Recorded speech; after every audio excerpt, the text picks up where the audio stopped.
అలర చంచలమైన ఆత్మనందుండ నీ అలవాటు చేసే నీ ఉయ్యాల.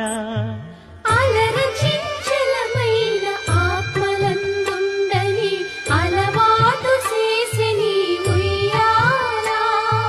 పలుమారు ఉచ్ఛ్వాస పవనమందుండ నీ భావంబు తెలిపే నీ ఉయ్యాల.